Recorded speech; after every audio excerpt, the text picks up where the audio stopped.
Welcome to the Dirty Side of Leadership podcast with Ron and Kristin, where leadership meets entertainment. This podcast features stories with names and certain aspects that have been changed to keep submissions private. Enjoy the show. Welcome to the Dirty Side of Leadership podcast, where leadership meets entertainment. I'm Kristin, and I'm joined by my co-host, Ronnie Ward. How we doing, Ron? I am doing great, Kristin. It's nice and cool here in the South. Just kidding. It's been like 100 degrees. Has it really? I promised myself when I moved here in 2005, I would never complain about the heat. So I don't. Good for you. I don't like winter. So I'm sorry, four-season people, but I'm not one of you. I'm one of them. Well, I appreciate that about you. And actually, reflecting on our 2.5 years working together, I have never heard you complain about Charleston weather. So you held to that one. So today we're talking about something every leader, every entrepreneur, every athlete, every parent, every human being has experienced, and that is failure. Not just failure itself, but the art of failure. And some people, Ron, are probably like, okay, we've heard the art of success, right? Famous book, famous line. But how do you lose without becoming a sore loser? And I think we're going to dive into that today, but it's very important. How does one take lessons from one failure and apply them to the next venture or the next job, the next company, or the next season of life? And maybe most importantly, why do some people completely collapse after failure while others use it as fuel? Yeah, Kristin, I think people are resilient in different ways, or at least different levels. Mm-hmm. And I hate to go all the way back to childhood, but just this week, I was with my grandson. We're at a restaurant. They gave him his little crayon, the little fold-up paper. So we're playing tic-tac-toe. Well, I don't let him win just automatically. I'm always challenging him, and he's smart. But he lost twice in a row in the exact same way. I set him up. And he was mad. He didn't want to play anymore. So I said, "Oh no, buddy, you're gonna adjust your attitude, and we are going to continue to play.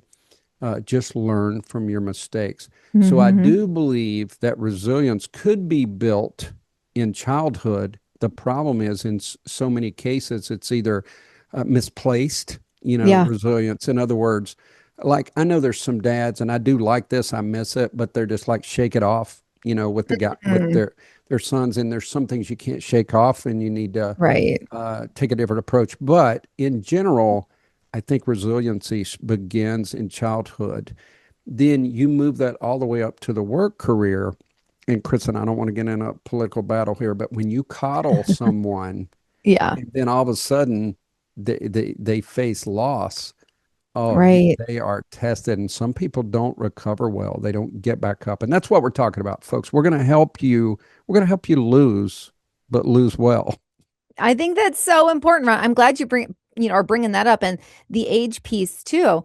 There's so many documentaries that just came out all about America's 250th, right? And it was going back to the founding fathers, and you probably saw this somewhere on social media, or maybe you watched a documentary, but the average age of our founding fathers is remarkably younger than one would think. What was the oldest? Like in the 30s or something? I mean, it was wild. So really, when we think about, they're young and we're just going to we're going to continue to coddle them into their 20s. We're doing them such a disservice.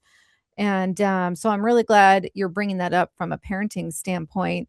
And of course, I wanted to go into the psychology of losing because, there's a reason that failure feels so awful. Our brains, you've talked about this, they're wired to feel losses more intensely than wins. And psychologists call this aversion. Losing something hurts much more than gaining something of equal value feels good. So that's why you can have 10 things go right in your life and still obsess over the one thing that went wrong, right? That bad comment on social media, it doesn't necessarily ruin my day, maybe in the beginning, but for a lot of people that can ruin their day. Even if 100 people complimented you, you have one nasty comment, and that can be a ruiner. So, you talked about your grandson. I think that's a perfect example.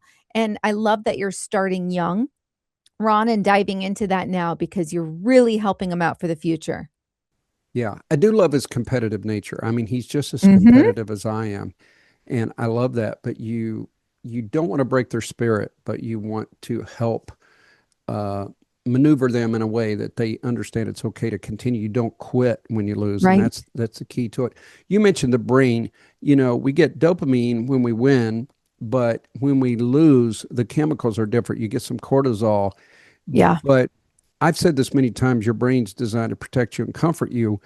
And there's also more negative words in the dictionary than positive. We Mm. also tend to remember negative memories more than we do positive memories. So you're looking at all the hemispheres of the brain. And when we lose, it's like the brain circulates it more than it does a win. Yeah. And I remember now, this is an old study, but it was about males and females. And it says that females, you could compliment them 7 times. The eighth could be something even slightly degrading. They're going to focus on the eighth Oh, yeah. over and over and over. And I don't know now in new studies, but I think men are a little bit more acceptable of those types of conversations than maybe women. I'm not sure, I uh, think so. Yeah. but yeah. I would agree with you on that. We definitely hone in on even if it's a little teeny negative, we hone in on that. And someone like me wants to go fix it, right? But no, you're spot on. I don't think that's changed much. But people need to understand their brain will ruminate negative thoughts if you Yeah. allow it to. And that's where, they call it mindfulness. It's really Mm-hmm. forcing your brain to look at those 7 compliments that you got, analyze those second compliments. And when that eighth, that's something that's somewhat degrading, you have to learn to dispel that. There's a scripture that says, cast down evil imaginations Mm-hmm. and every high thing that exalteth itself against God, and get rid of it. Why would scripture even says that you can cast down, evil imaginations. So it is a process in coaching, Kristen. I tell people it might take you 6 months for you to start really recognizing negative Yeah. thoughts, combating negative thoughts, dispelling negative thoughts, replacing with positive. It's a journey. Oh, I'm absolutely. Yeah, and we're going to Marie. have some stories as we go here. Yeah, yeah. I think it's important, to climb inside the female brain just a little bit since you touched on that. It's really interesting because I know personally, like if I'm wearing something, say I'm going out on a date with my husband and I'm wearing something form-fitting, I want to compliment that I look sexy. But if my husband were to say, "You look pretty," to me pretty is face. And so then I think, okay, does my body not look good? You know what I mean? And so Mhm. it is very difficult. We have to choose our words. And then as women, we need to be able to zoom out and understand that, there's good intention there. And so, yeah, we're very complex, Ron, in a nutshell. But, So if your husband says you have a really good personality, yeah, then I better go hit the gym. You have the best personality. No, we want to know that we're beautiful, sexy, all of that, right? And those are two different things. So it's really wild inside the female mind. But you know what inspired me to put this episode together, and we had obviously both agreed on the topic, is really what we just watched, and that's the real time example of Team USA soccer. I think we actually probably made it further than we thought. We're not a soccer nation, right? We're the only ones that call it soccer. I mean, we didn't think we'd make it this far, but what we watched is the United States had a great World Cup run. The country was paying attention, probably for the first time in quite some time, and people were emotionally invested. And then the USA team ran into Belgium. Belgium it was simply the better team. They outplayed us. And no one likes watching their country lose. But what happened next was very interesting. I would say almost immediately, America moved on, if not the very next morning, right? Because I'm in social media, I'm watching the conversation. It already shifted away from soccer, like immediately. And I was watching big people, even like Dave Portnoy, and he was just like, "Hey, we got outplayed." And I'm like, "Thank you. Like, this is what we want. We don't want sore losers on display." no, we certainly don't. And in in our defense, soccer is not the sport it is all around the world. So Yeah. we're playing a little catch up. I know we had that great, soccer team not that long ago, but this is something that we know that's outside of our bailiwick, and it's growing, and I do think even our sports figures, when you see people complaining about losing over and over in sports and everything else, it's still sending a message to our kids. And, Kristin, I'm sure it was when you played, but when I played sportsmanship was really ingrained. I mean, I don't care what happens. You line up, you shake hands, you shake hands even with the opposite coach and all of that. Yeah. And sportsmanship was big. And maybe I'm off. And if you're listening, you can tell us. But it's almost like participation's more important than sportsmanship. And I don't know. I don't want to be the old person that says, we're losing all of these things, but fortitude and resiliency and stuff. I hope it's alive and well, but sometimes I'm not seeing it. I know. I would say, what comes to mind, Ron, is an example of how I approached things. Even when I was in gymnastics, I remember tying for third place. And I was 13 years old, and this was the state, championship, and I tied for third. They only had, I don't know what they were thinking. They only had one medal for third place. They didn't foresee a tie. So I stood up there. I did not receive a medal. They gave it to the younger participant. And I remember kind of just being like, well, in my mind, it was like a little awkward, but I was up there and I won. And I was just happy to be on the podium. My dad to this day brings up how much it bothers him. And he even went and talked to, the people in charge and was telling them, that's not right. I had to watch my daughter up there. You know what I mean? Like, it brought him to tears. And I love that for him. And I love that he was so protective over me. But in that moment, I just remember being proud of myself. And I was kind of like, okay, I guess I'm not going home with the medal, but whatever. And so there's different ways to approach things.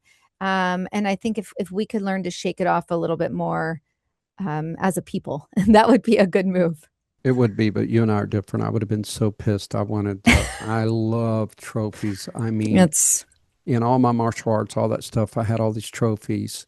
I do remember, Kristin, this is just a funny side note for our listeners, but when I moved and, unfortunately my marriage ended, and I had all these boxes of trophies that I'd never done anything with. I'd never displayed them. And someone gave me this idea if I would pop off the nameplates and then I could get them framed. And I love that. Oh yeah, it's a brilliant idea. So picture this. I go to this big garbage bin, and I've got the back of the truck with these trophies that I can't even put in words how hard I work to get these, and some of the pressures. And anyway, I'm sitting there. I can't even get the first clip to come, or the nameplate to come off, not even the first one. And I'm exhausted, by the way, because I've been downsizing 20 years of marriage, and I am so tired. So I'm sitting there. I'll never forget this guy named Roger Riccadelli. He still lives in this area. He comes around. He's from New Jersey, and he's a great guy. And I'm sitting there, and he has no idea that I'm, I don't even cry, and I'm ready to cry because I'm that exhausted. And so he goes, what's going on? I said, Roger, I told him the idea. I said, I've been working on one plate here and he looked at it too. And they were older and they just sunk into the wood. He said, you know what, Ron, you know what you did. You know what you worked for. He said, I'd toss them. And I needed to hear that. Yes. And I've got my silver medal, which is, the pinnacle. So I keep that. But Roger, I told him later, I ran into him at a restaurant. I still don't think he got the depth of it. I said, Roger, when you said toss them, man, and I said I did, I drove off, and I didn't regret it, That's powerful. So sometimes you count your losses. This is what I'm saying. And you move on. And a lot of it's just controlling your mind. Don't keep reliving that particular sport, that purchase, that sale. And you got to move on. You got to move on. And the most successful people have failed in a major way. They get back up. There's story after story from Steve Jobs to, I was thinking Elon Musk even had failure. A Yeah. lot of people don't know that. And Bezos, they Yeah. all experience that. But Oh, the yeah. key is, man, they're back up. They're back up. And I did give my little grandson this talk at the That's restaurant. good. I think that's amazing. I love that because you're teaching him strategy also. That's the other thing, Ron, is like, okay, these first two approaches did not work. So now you need to change that, right? That's the other piece of it is and that's, the art of failure. Okay, you failed because your strategy didn't work for you, right? And here's the failure within the strategy. So let's reapproach. And that can scale in all industries, in all aspects of life. And really, that's what mature competitors do. Of course, like to your point, like they hate losing but still respect the excellence and can be disappointed, but still shake hands. They can be frustrated and still say, what do we need to do better next time? That reflection. It applies to sports, it applies to business. Your company can lose a contract, Ron. I know you have a little backstory on that we can touch on. We've talked about this. Someone else gets promoted over you. A competitor launches a better product. That happens all the time. Then you have to go back to the drawing board. Another person gets the opportunity you wanted. I've seen that happen, especially in my social media world. So there's so many times for us to that we've failed, even if it's like loosely a failure. Someone else getting an opportunity over you. I don't know if it's failure, but it feels that way. But it's It like, feels what do like you do next? that's exactly right. Failure is what you perceive it to be. And Right. I remember, and please hear me, when people would apply, one of the most difficult parts of my job is we had a lot of gung ho people who, if you had an opening, they really believe they should get it. And there's five Yeah. people who believe that in delivering the message. But I used to tell people, especially if it's an internal promotion, your response to not getting the job is the beginning of your next interview. Because Yes. whether you want to or not, and when people, were so distraught they didn't get the job, they weren't respectful. In my Mm-hmm. opinion, they've already started their next interview and they haven't started off well. Well So said. people are watching you and how you fail, how you win. Yes. The other thing I'm picking on my grandson is if he starts winning, he gets cocky. He's just like me. Kristen is just Yeah, like yeah, me. yeah. So I'm having to work on that as well. He wins a lot. He's a winner, and but you got to Mm-hmm. handle winning and losing, and Yeah. it's just part of life. Yeah, I'm so glad you brought that up. My son, when he was playing baseball, the very first game that his team played, they won and they were being so cocky, like bad. And and then they lost every other game that entire season, right? So they won the first one, they were all like swag daddy, lost everything else. And my son actually said, he brought it up to me years later, like, we were acting pretty dumb, weren't we? I'm like, yeah. I'm like, so we were able to have that conversation and it's very humbling. But everyone needs to experience failure. And it's going to be different depending on the person and the experience, but everyone should experience it because it does test you. I was sarcastic in my online leadership course. I said, but if you get promoted, don't show up Monday morning in a Maserati. Like, Yeah, wait a year before you change cars. I Wait, know. because money is talked about when I got promoted. Some of my closer friends like, oh, you're making the big bucks now. What are you going to Uh-huh. buy and all that? And I realized that it is attached to promotion. So yeah, you don't want to Yeah. flaunt it. You don't want to No. flaunt it as soon as you come in a mink coat. That's so gross. I'm being Yeah, funny. You come in no, I looking like know a what you're pimp. saying though. You don't want, yeah, you do not. That's very off-putting. And this brings me to like there's different types of responses to failure. So I want to, touch on a few of these here. Like we said, not everyone fails the same way. What about this, Ron? Like I'm sure these are all familiar to you because you've worked with so many people, and I make fun of my husband. I say he's a blamer. But the first type of failure or the first response type is the blamer. So I know like when it could be something really dumb and small around the house when something happens, my husband's looking to, who am I going to blame for this? Right. And I'm like, oh, who's it? So it's kind of a running joke at the house, but that is a real thing that people do. They look to blame. The person never owns anything. It was the refs, it was the boss, it was the algorithm, it was the economy, the politics, the parents, the spouse, right? It's everything except for them. And here's the problem with that. If someone else caused your failure, then someone else controls your future and you've handed away your power.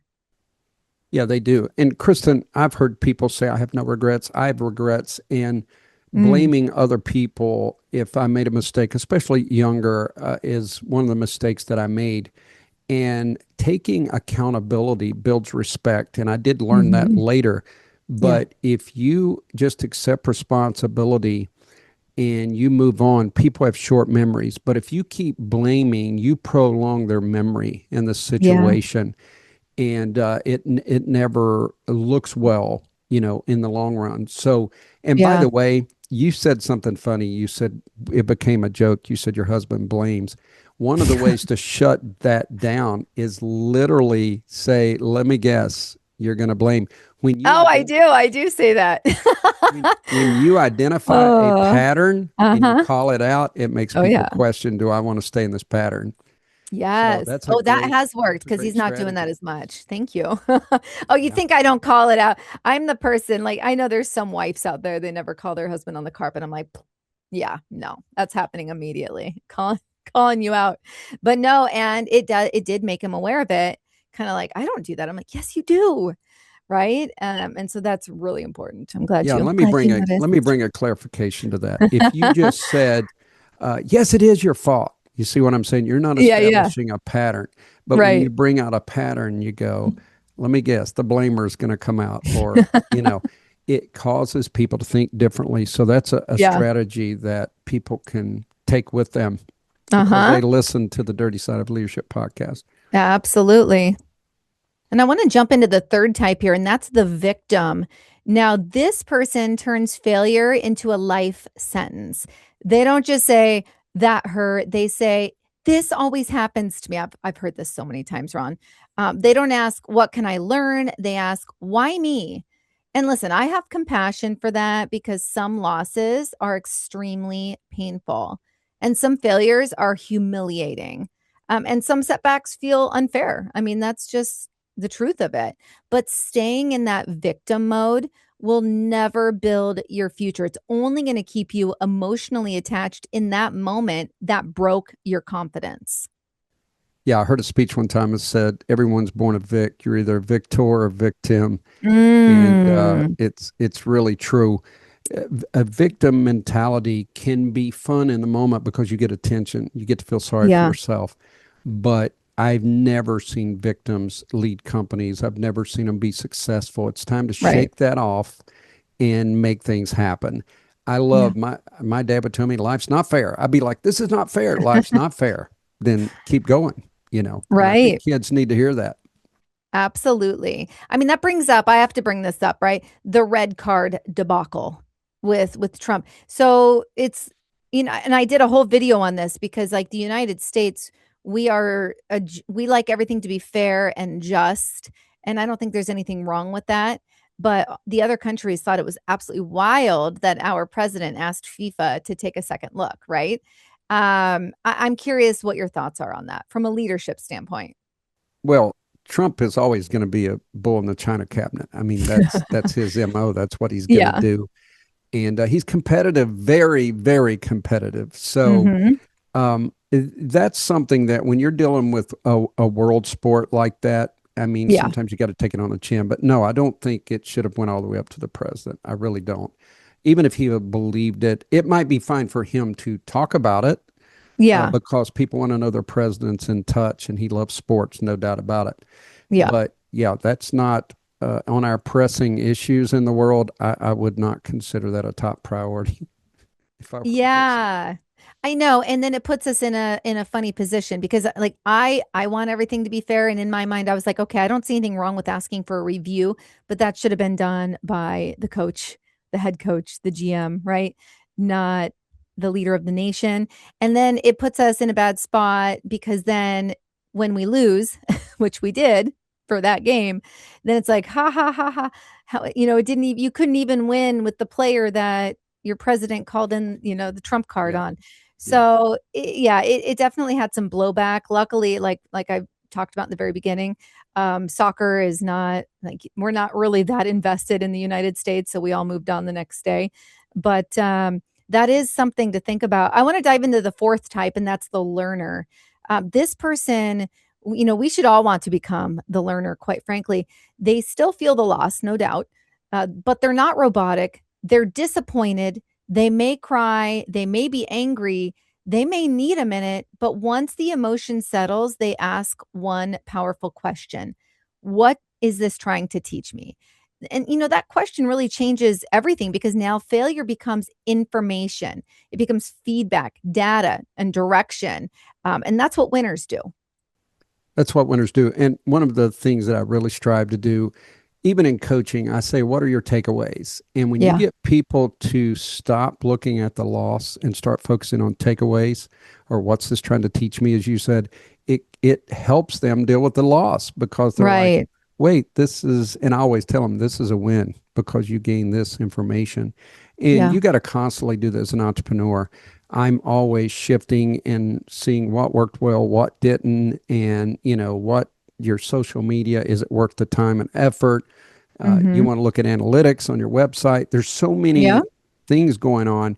And Kristin, I want us to do an episode one of these days on momentum, because Gary, that does all the IT and AI stuff with me, he and I talk about it. When I talk to someone and I sell a coaching contract, or I get a speaking engagement, I feel like I can speak at the United Nations. You feel there's this empowerment in the brain, and it's momentum. And I'm on it right now. Like, things have, we went through a pretty dry season with Doge, and we had Justin on, who led it, ironically, but a lot of my clients were federal government, and it cost me last year. And now this year things are getting pretty good, but I had to deal with that. But I also believed in Doge, and I knew the government was wasting money. I've known it for years. So my values, I could not set aside my values and worry about money or getting speaking engagements when I know there's a budget cut that needed to happen. So I got off a little, but that's another lesson. No, it makes sense. That's another lesson you can learn in failure. Right. Because you could have gone in the victim mentality. Like, I'm a victim of the government, the current political, arena. I'm a victim of this, Doge was looking for waste, fraud, and abuse. And even though what you do is all, legitimate, above board, and necessary, a lot of things were on pause, right? And you were able to see the bigger picture and not victimize yourself, even though those are extremely valid reasons that you had a dry spell, right? You were directly impacted by that. So, and I wouldn't consider it failure, but it sure feels that way, right? And so the way you're approaching it, and you approached it at the time and now, is exactly what one should do for that resiliency. And Kristin, that is why I shifted so much focus on coaching, because I knew I was not going to have speaking and training engagements like I did the year before. So now it ended up, now it's always, when you can look back, things look differently. But now the coaching company is strong. Now I'm getting speaking engagements again. So it turns out many times failure is the best thing that could have happened to you. Absolutely. And you pivoted. It caused me not to put all my apples in one basket. I pivoted, refocused, and it's worked out. So folks, you might be in a situation. I'm working with a friend right now going through a divorce, and we had to start talking about outcomes, and because it looks bleak in the moment. But I said, each day you're going to get a little bit better. You've learned so many lessons. You're going to be fine.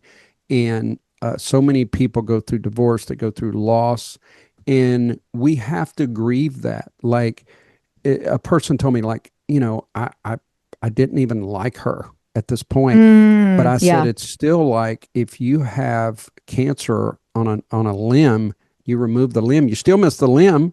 Absolutely. Even if it's toxic.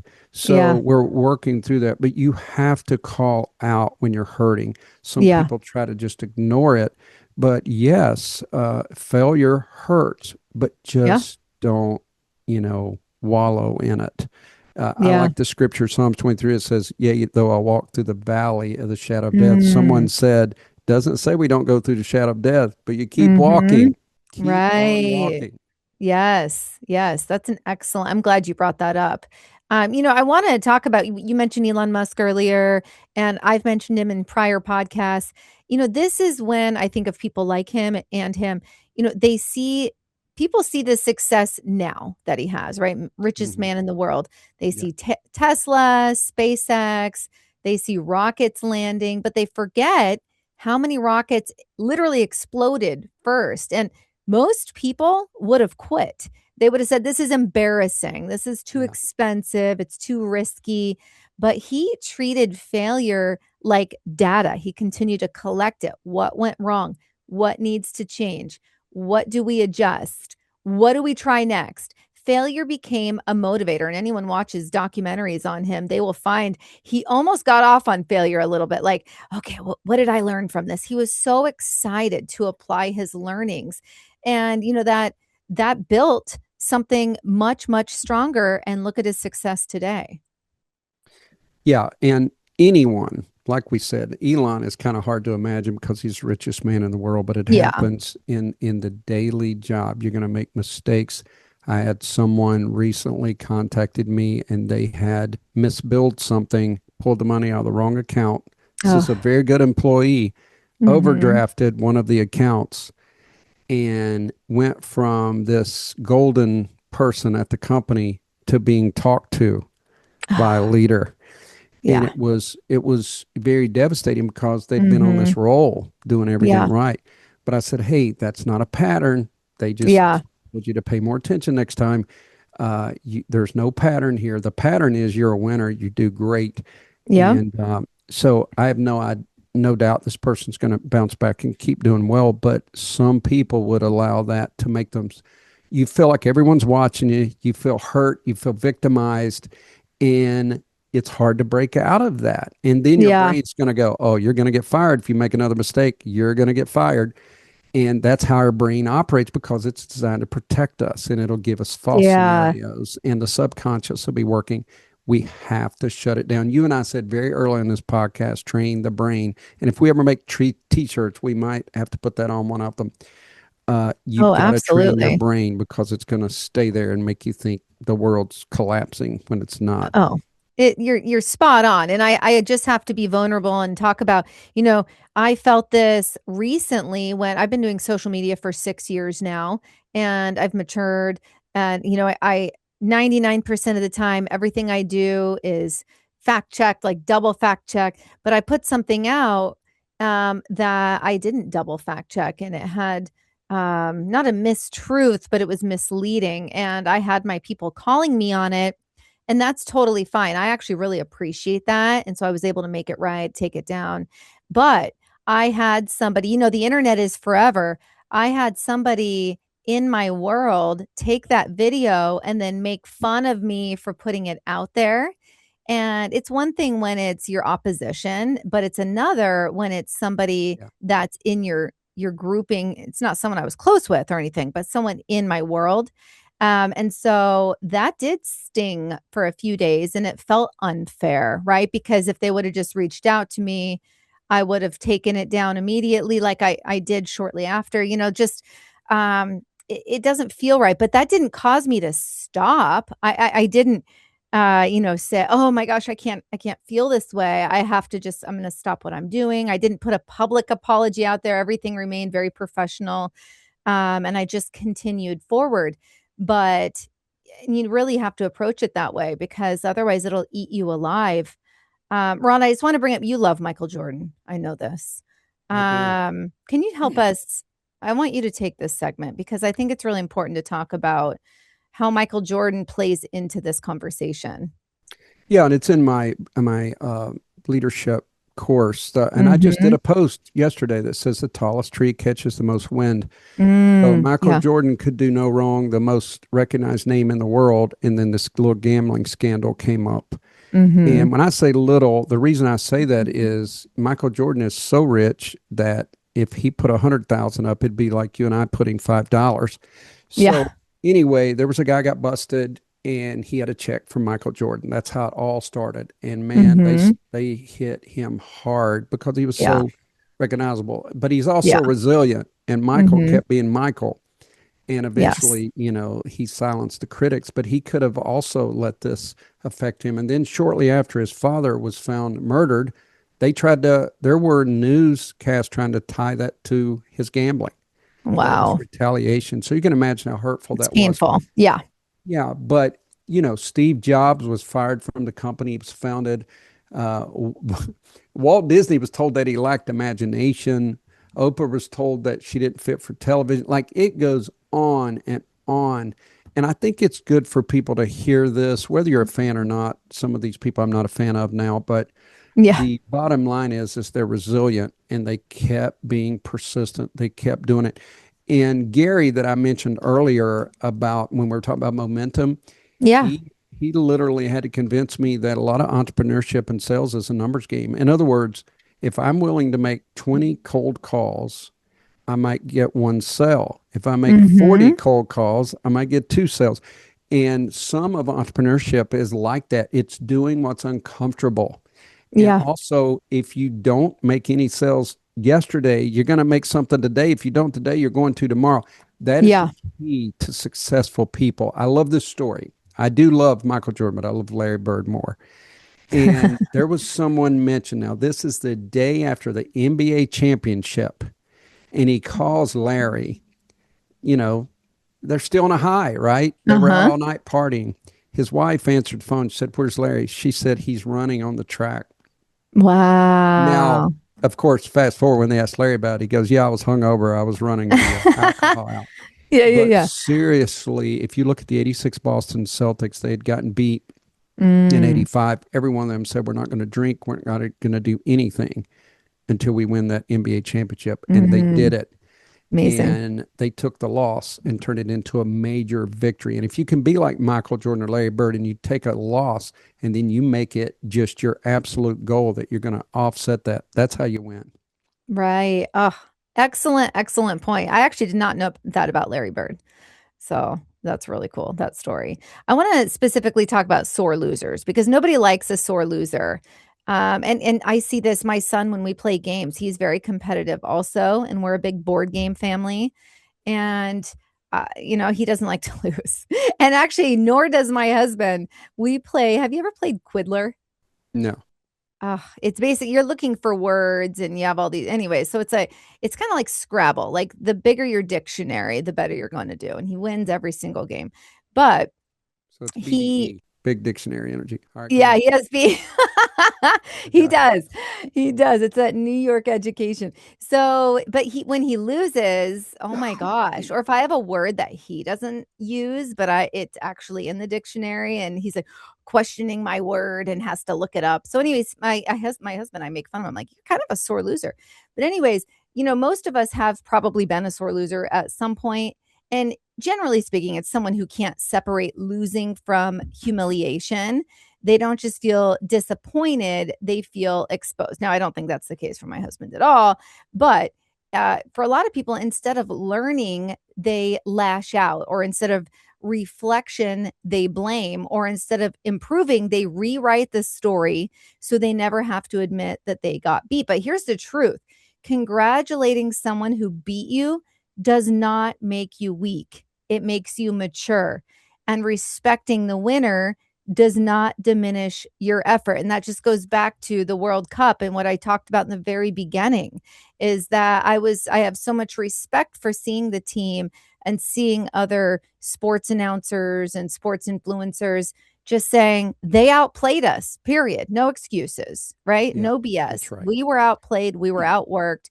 They were better prepared.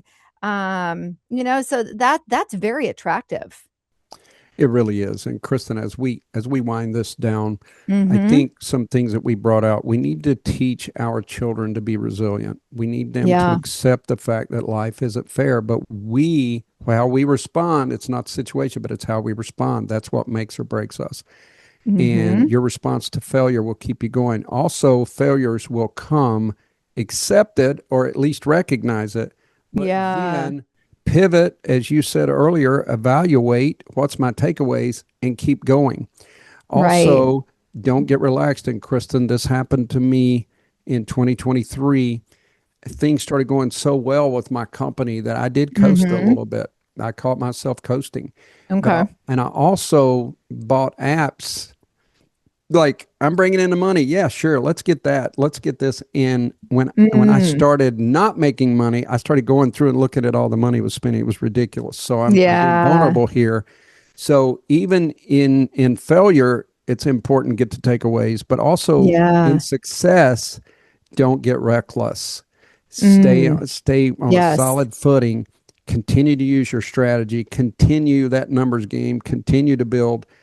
And things will go much better. Did I leave anything off, Kristin? Oh my gosh. No, what you just said too, like there's full documentaries on guys that get, they get a contract with the NFL and it's millions and millions of dollars. And you're talking about don't be also fiscally reckless.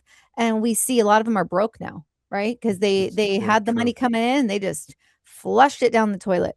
And you don't want to be that way. So that can scale out for everybody. But I love what you're saying. Failure really is the first draft, right? We talk about the rough draft, the first draft. And leadership requires the humility to revise it. And that's why failure can be a gift. And those most successful see it that way. It never feels good in the moment, right? But it definitely reveals what success can hide. And it shows you where your systems are weak. We talk about that, a gap analysis. It shows you where your ego is too involved. We've talked about that with pride. Shows you who your real friends are. I know people that were doing very well in their career and in life.